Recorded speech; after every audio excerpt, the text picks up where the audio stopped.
The wind came first. Before the snow, before the sound of it, the wind moved down the valley and found every gap that men had left in their walls. By morning, 3 barns along that road had lost animals. Good barns. Tall barns. Barns built the way barns had always been built, with square walls facing the open field and pride nailed into every board. Her farm did not have a barn at all. For 2 years, the road had talked about that. A widow, alone on a piece of land nobody else wanted, with nothing behind her house but a steep rise of rock and frozen grass. No lumber stacked for a barn raising, no neighbors gathered with hammers, just a hillside, and a woman who spent her first autumn there doing something no one could explain. She was digging into it. Not a cellar, not a well. Something wider, something deeper, cut sideways into the slope where the wind hit hardest. Men driving past slowed their wagons to look, then shook their heads and kept going. A farm with no barn before winter was not a farm. It was a countdown. What she understood, and what almost no one else did, was that the hillside had already survived every winter that land had ever seen. It had never needed a barn.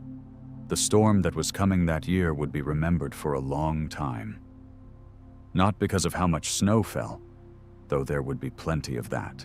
It would be remembered because of what was found and what was not found when the wind finally stopped. If you're watching this from somewhere cold tonight, tell us where you are. Stories like this survive because people still care enough to remember them. And if this kind of frontier wisdom matters to you, subscribing helps keep it alive. Eleanor Voss arrived at the property in late August, riding beside a hired driver who spoke only when necessary and looked at the deed papers twice, as if checking he had the right address. The house was small but sound. The fences were mended. What the papers had not mentioned, because there was nothing to mention, was that the barn simply did not exist. Her husband had bought the land 2 years earlier, sight unseen, from a man eager to sell before winter. He had died in a wagon accident before he ever laid the first board of the barn he had promised her. What Eleanor inherited was 40 acres, 2 cows, a dozen hens, 3 young pigs, and a debt that made hiring a proper barn crew impossible before the frost came. She walked the property alone on her second morning. The flat ground near the house, where a barn belonged, sat empty except for a stack of fence posts and a rusted plow. Behind the house, the land rose sharply into a slope covered in dry grass and gray stone, climbing toward a ridge that blocked the worst of the northern wind. Local accounts later suggested she stood at the base of that hillside for the better part of an hour, saying nothing while the hired driver waited by the wagon and eventually asked if she was ready to go into town. She was not thinking about town. She was thinking about the wind and where it came from and where it stopped. Her late husband's notebook was still in the house, half filled with sketches of a barn that had never been built. Board counts, a door facing south, stall measurements copied from a neighbor's design. She kept the notebook on the kitchen table that first week, open to the last page he had written on, though she did not add anything to it herself. What she needed was shelter for 3 animals before the ground froze, and she had neither the money nor the time to build what the notebook described.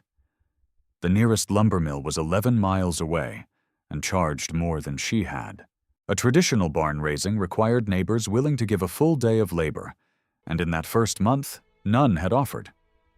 She was, as far as the road was concerned, a widow with an empty pasture and a fading season. What she had not yet told anyone, because she had not yet said it aloud even to herself, was that she had started looking at the hillside less like a wall behind her house and more like a piece of already finished work that only needed a door cut into it. By the middle of September, the cows had begun sleeping close together near the fence line, and Eleanor noticed it before she understood why. The nights were dropping toward 40 degrees Fahrenheit, and animals without walls around them lose more heat than most people realize, standing exposed to wind that never truly stops on open pasture. She had feed enough for the season. She did not have shelter, and she was running out of the weeks that made shelter possible. A neighbor named Silas Kent rode past one afternoon and stopped at the fence, not unkindly, to ask when the barn raising would be. It was a fair question. Most farms in that valley had been built with help, boards cut, and beams set in a single loud day of hammers and shared food, the kind of labor no single family could manage alone. Eleanor told him there would be no barn raising that year. Silas did not laugh at her, not exactly, but he did not hide his opinion either. A farm without a barn going into a Dakota winter, he said, was a farm that would be selling its animals by January, one way or another. He meant it as practical advice, not cruelty, and rode on without waiting for a response. Word traveled the way it does in small places. By the first week of October, more than one household along that road had a version of the same joke ready. The widow's farm, with everything but the one thing a farm needed most. Eleanor heard some of it directly and guessed the rest. She kept working instead of answering any of it, though she later admitted to a neighbor's wife that the joke had stung more than she let herself show at the time. She had a dwindling stack of coins in a tin box, a notebook full of a dead man's unfinished plans, and a hillside she could not stop looking at every time she walked past her kitchen window. The frost line in that region typically arrived by the third week of October, sometimes earlier if the wind shifted early from the north. She had perhaps 5 weeks, maybe 4, and she was no closer to a barn than she had been the day she arrived. What she did instead, on a cold morning near the end of September, was walk to the base of the slope with a shovel over her shoulder and begin clearing the dry grass from a section of ground where the stone looked shallow and the angle of the hill leaned away from the wind. She did not tell anyone what she planned to do, mostly because she had not fully decided herself. What she had was an observation, repeated over several mornings, that the hillside behind the house stayed strangely still even when the flat pasture in front of it bent every blade of grass sideways. Her husband's notebook had described a barn with 4 walls, a door, and a roof, the shape every barn in that valley shared. What Eleanor was looking at was different. She was looking at a hill that already had 3 of those things built into it by nothing more than time and weather. It had a back wall of solid earth. It had 2 sides that curved inward like the shoulders of a person leaning forward. What it did not have was an opening and a place for animals to stand out of the weather. She began clearing grass and loose stone from a shallow section of the slope, roughly 12 feet wide, where an old game trail suggested that deer had used the spot as a windbreak for longer than anyone could remember. She worked with a shovel, a mattock borrowed from a shed, and her own hands, cutting into the hillside a few feet at a time. A neighbor's daughter, riding past on an errand, later said she saw Eleanor on her knees in the dirt that week, packing loose earth against a frame of old fence boards, and rode home to tell her mother that the widow had lost her patience with waiting for help and had started digging a hole to live in. That was not quite true, though it was close enough to explain why the story spread the way it did. What Eleanor was building, though she did not yet have a name for it herself, was a shelter cut directly into the rise of the hill, braced with timber salvaged from an old wagon and roofed with a layer of packed earth over woven branches. It was not what any book or notebook had described. It borrowed nothing from the barns standing on the flat pastures nearby. She chose the site carefully, angling the opening away from the direction the worst winter winds were known to come from. A detail she had learned only by standing outside during 3 separate windstorms that September, taking note of which side of her house stayed quiet and which side rattled the shutters. It was slow work for one person, By the second week of October, she had cleared and shaped only about half of what she believed she would need, and the first hard frost of the season had already silvered the grass twice. Silas Kent came back in mid-October, this time on foot, walking the fence line until he reached the section of hillside where Eleanor was working. He did not come to mock her. He came because he had seen this kind of thing fail before, and he did not want to watch it happen again without saying something first. He had grown up on a farm 2 counties over where his own father had once tried something similar, cutting a shelter into a slope during a lean year. The roof had held through the first winter. During the spring thaw, water from melting snow above the cut had worked its way through the packed earth, and the structure had partially collapsed, burying 2 sheep before anyone could dig them free. "Dirt roofs fail quietly," he told her. "You do not hear the water moving until it has already found its way in. And a hillside that holds still in wind can still turn to mud underneath, especially on a slope with rock as loose as the one behind her house." Eleanor listened to all of it without interrupting, which surprised him more than an argument would have. When he finished, she asked him where exactly the water had gotten in on his father's shelter, and whether the roof had sloped toward the opening or away from it. Silas admitted he did not fully remember, since he had been a boy at the time. He said that was not really the point. The point was that this kind of shelter had failed on land not so different from hers, and he did not think a woman working alone, with winter closing in, had time left to learn from mistakes the way his father's crew of 6 men once had. He was not wrong to worry. He had watched a version of this exact idea go badly, and he was offering the only thing he had to give her, which was caution earned the hard way. Eleanor thanked him for it, and meant it, though she did not put down her shovel. She had already noticed something about her own hillside that her husband's notebook and Silas's warning had not accounted for. The slope above her cut was not smooth like his father's had been. It broke sharply partway up, into a small stone ledge that ran sideways across the hill, like a shelf built by no one at all. Whether that shelf would matter, whether it would carry water away from her shelter or send it straight into it, was something she would not know for certain until the first real rain came. She had, by her own estimate, perhaps 3 weeks left before the ground froze hard enough to stop her digging entirely. The shelter took its shape slowly, in layers, the way a wound closes rather than the way a wall goes up. Eleanor cut back into the slope until she had a space roughly 18 feet wide and 12 feet deep, low enough at the back that she had to stoop, tall enough near the opening for the cows to walk in, without lowering their heads.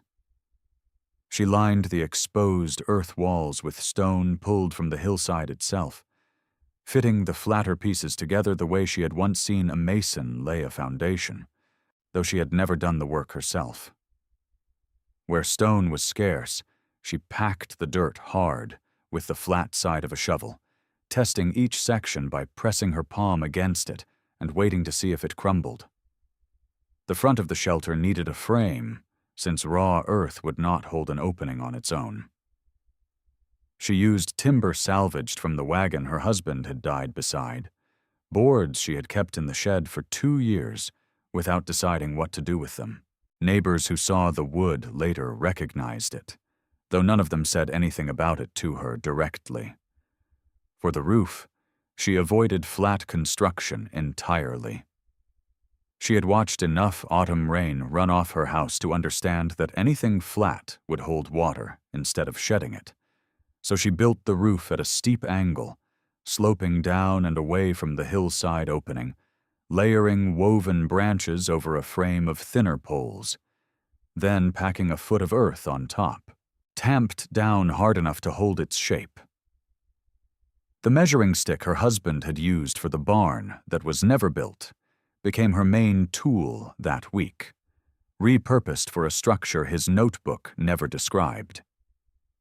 She kept it leaning by the shelter entrance each evening, its old pencil marks for stall widths still visible near the handle, a small reminder of a plan that had changed shape, but not entirely disappeared. By the last week of October, the frame was closed, the roof was packed, and the opening faced away from the direction Eleanor had spent September learning to fear. It did not look like a barn. It looked, from a distance, like nothing at all, which was closer to the truth than anyone passing by realized. The rain came on a Tuesday night in early November, heavier than anything that autumn had produced, falling for nearly 6 hours without slowing. Eleanor woke before dawn to a sound she did not recognize at first, a low collapsing thud from the direction of the hillside, followed by the frightened calling of the pigs. She ran out in her night clothes with a lantern that the wind kept threatening to extinguish, and found a section of the roof near the back corner of the shelter had given way, dropping wet earth and broken branches into the pen below. One of the young pigs had been caught against the fallen debris, squealing and struggling in mud that had turned the shelter floor into something closer to a riverbed. It took her almost 20 minutes, working alone in the dark and rain, to free the animal and pull it clear. The other 2 pigs and both cows had crowded into the drier front section of the shelter, unharmed but clearly unsettled, breath visible in short, frightened bursts. By the gray light of morning, the damage was easier to see and harder to ignore. Water had come down the hillside above the shelter, following a path that Eleanor had not accounted for, and had pooled directly above the weakest section of her packed earth roof until the weight and saturation became too much for the branches beneath to hold. Silas Kent heard about it from his own hired man by midday and rode over that afternoon, not to say he had warned her, though the thought must have crossed his mind, but to look at the damage with her in silence for a long moment before speaking. This was exactly what happened to his father, he said quietly. The water does not care how carefully you pack the earth if it never reaches the roof in an even, expected way to begin with. Eleanor did not argue with him. She stood at the edge of the collapsed section, looking not at the broken roof, but up the slope above it, tracing the ground with her eyes the way she had traced the wind back in September. She spent the 2 days after the storm not rebuilding, but walking the hillside above the shelter, retracing the path the water had taken during the worst of the rain. The ground was still soft enough to hold a trail, and what she found surprised her more than the collapse itself had. The stone ledge she had noticed weeks earlier, the shelf that ran sideways across the slope above her cut, had not stopped the water at all during the storm. It had redirected it, but only part way, funneling a portion of the runoff into a narrow channel that emptied directly above the weakest point of her roof, the same corner where the branches had given way. The ledge had not failed her. It had done exactly what a shelf of stone does, which is guide water along the path of least resistance, and that path had simply never been checked against where her roof needed the water to go instead. She returned to the notebook that evening, not for barn measurements this time, but for a blank page near the back, where she began sketching the hillside as she now understood it, marking the stone shelf, the natural channel it created, and the corner of the shelter that channel had aimed itself at like an arrow no one had bothered to notice before firing. The correction, once she saw it clearly, was not complicated. She needed to cut a shallow trench above the shelter, angled to catch the water coming off the stone shelf, and carry it sideways around the structure entirely, rather than letting it drop straight down onto the roof. It was, in its way, the same idea as the roof's steep angle, applied one step earlier in the water's path. She dug the trench over the following 4 days, working through cold that had begun stinging her hands by mid-morning each day, using the same shovel that had first cleared grass from that hillside back in September. She also rebuilt the collapsed corner of the roof, packing it more thickly this time and adding a second layer of branches beneath the earth, learning as she went that a roof only had to fail once to teach her more than any warning ever could. The trench was finished by the 2nd week of November, 3 days before a hard frost settled permanently over the valley and the ground began to freeze in earnest each night. What arrived after that was not the blizzard the region would later remember. It was smaller, a 2-day snowfall with temperatures dropping to somewhere near 15 degrees Fahrenheit overnight. The kind of early winter test that farms in that valley absorbed every year without much comment. For Eleanor, it was the first real chance to see whether any of it had worked. She checked the shelter twice that first night, once before midnight and once before dawn, carrying the lantern down the frozen path from her house with her breath-forming clouds ahead of her. Both times, she found the animals settled quietly near the back wall, away from the opening, in the section of the shelter farthest from the outside air. What struck her most on the second visit was not the animals but the wall itself. She pressed her bare hand against the packed earth at the rear of the shelter and found it noticeably warmer than the frozen ground outside, warmer even than the air just a few feet from the opening. It wasn't warm the way a stove is warm. It was warm the way a held object stays warm after being carried a long distance, a slow, retained heat that the earth had absorbed from the animals' own bodies and the ground's deeper layers, and was giving back rather than losing to the open sky. Silas Kent's barn, a quarter-mile down the road, lost no animals that particular week, but his hired man later mentioned, without much thought behind the comment, that 2 of his cows had come through the cold snap, looking worn down in a way Eleanor's had not, thinner around the flanks, slower to rise in the morning, as though the cold inside his walls had cost them more than a night's rest. It was a small difference. Not proof of anything. Not yet. And Eleanor knew better than to mistake one mild snowfall for a finished argument. The valley's real test, the one people would still be talking about years later, had not arrived. But for the first time since August, she walked back to her house that morning without looking over her shoulder at the empty space where a barn was supposed to stand. By early December, talk along the road had shifted, though not entirely in Eleanor's favor. A few neighbors had heard, secondhand, that her hillside shelter had held through the first cold snap without losses.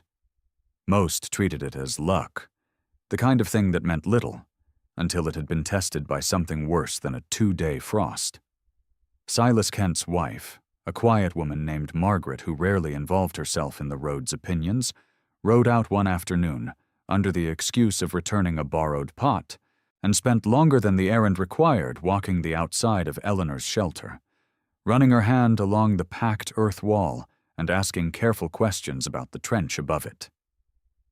Margaret did not say much about what she thought, but she did mention, almost in passing, that the sky over the northern ridge had looked wrong to her that morning, heavy and low in a way she had only seen twice before in 15 years on that land, both times ahead of storms the county still spoke about by name. Eleanor took the comment seriously. She spent the following days reinforcing what she could, packing additional earth along the roof's weakest seam, widening the drainage trench by another foot, and moving extra feed and dry bedding into the shelter's rear section in case the animals needed to stay confined there for more than a single night. She also did something she had not done since October. She walked to Silas Kent's property and asked plainly whether he had noticed anything in the wind pattern that concerned him. It cost her some pride to ask, given how their last real conversation had gone. But Silas answered without any trace of the earlier warning in his voice. He said the wind had been shifting strangely for 3 days, swinging from the northwest to something closer to due north overnight, which in his experience usually meant a storm gathering strength, somewhere it could not yet be seen. Neither of them used the word blizzard aloud that day, though both were thinking it. What they agreed on, in the brief and businesslike way 2 skeptical people managed to agree on anything, was that neither farm was fully prepared for what a north wind sustained over 2 or 3 days could do to structures built for ordinary winters. Eleanor returned home before dark and spent that evening by lantern light, checking the shelter's opening one more time, Adjusting a section of woven branch fencing meant to slow the wind at the entrance without fully sealing it, since she had learned by then that trapped air could turn damp as easily as open air could turn cold. The blizzard arrived 2 days later, in the second week of December, and it did not announce itself gradually. The temperature fell nearly 20 degrees within a single afternoon, and by nightfall, the wind had shifted fully to the north, driving snow sideways hard enough that Eleanor lost sight of her own fence line from the kitchen window. She made the trip down to the shelter twice before the worst of it set in, each time fighting visibility that dropped to almost nothing between gusts. On her second trip, she found the animals already pressed together near the rear wall, the cows lowing softly, the pigs burrowed into the dry bedding she had moved in days earlier. The wind that night did something neither Eleanor nor Silas had fully planned for. After midnight, it shifted again, swinging from due north to northeast, a direction the shelter's opening had never been tested against, since every prior storm that autumn had come from the north or northwest.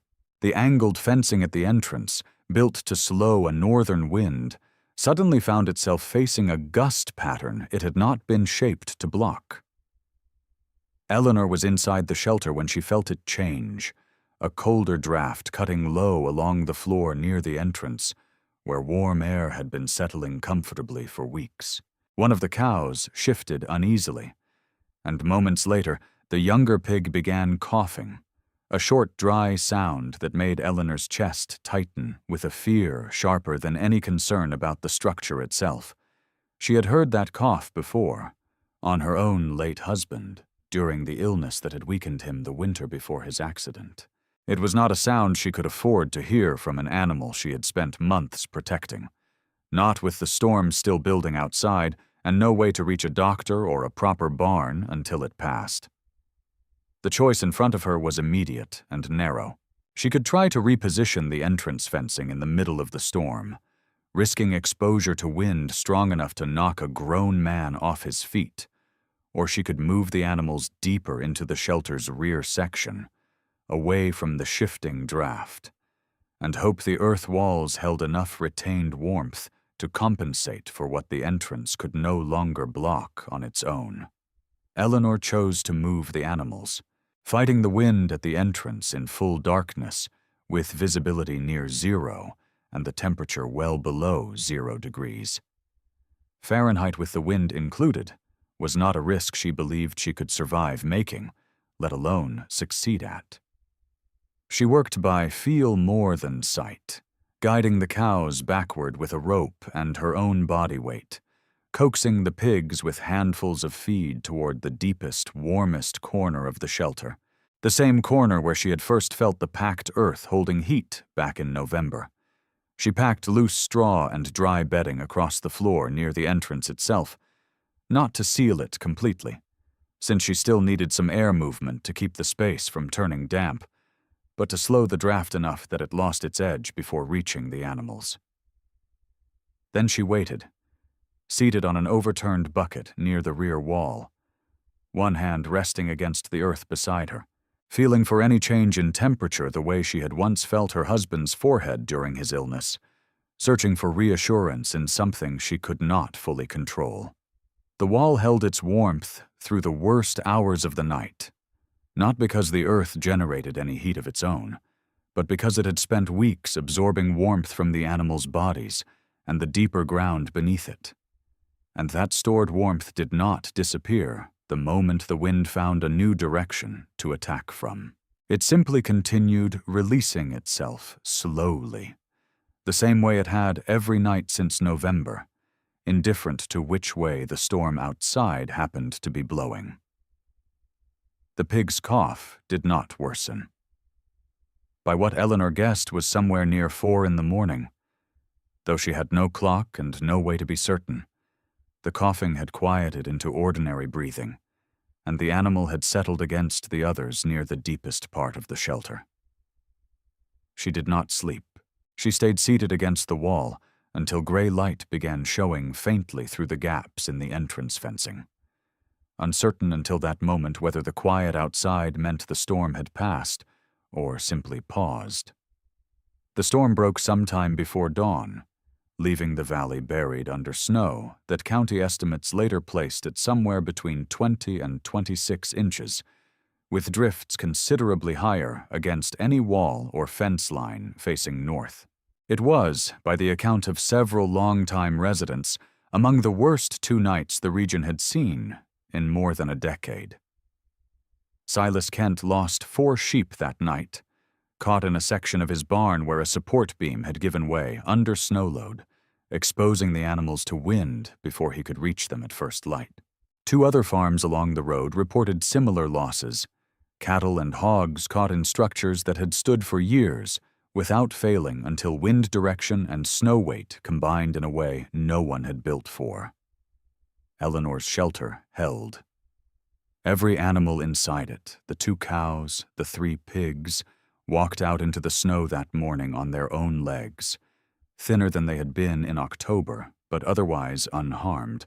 Blinking against daylight they had not seen in nearly 2 days. Word of it traveled the way the earlier jokes had traveled, though slower and with less certainty about how to say it out loud. Silas Kent came by himself on the 3rd day after the storm, walking the same fence line he had walked in October, and stood for a long while at the entrance of the shelter without speaking. He did not mention his own losses. He asked instead, plainly, how the roof had been angled and where the drainage trench ran, and whether she thought the design would hold on a slope different from her own. Eleanor answered every question. She did not charge him for the knowledge, though she could have, and though the tin box in her kitchen was nearly empty by then. What she wanted, more than payment, was for one more family in that valley to make it through the next storm without losing what she had nearly lost herself. By the following autumn, 2 more shelters had been cut into hillsides along that road, neither identical to hers, each adjusted for its own slope and its own prevailing wind, the way any borrowed idea changes shape once it meets new ground. Nobody in that valley called it a barn. It never looked like one, and it was never meant to. What it had done, through one collapse, one correction, and one storm that shifted direction when it mattered most, was prove something the road had been slow to believe. The hillside had never needed her to build a barn on top of it. It had only needed her to notice what was already there and to trust it enough to dig in. This story is presented for educational and historical storytelling purposes. It is not engineering, construction, or safety advice,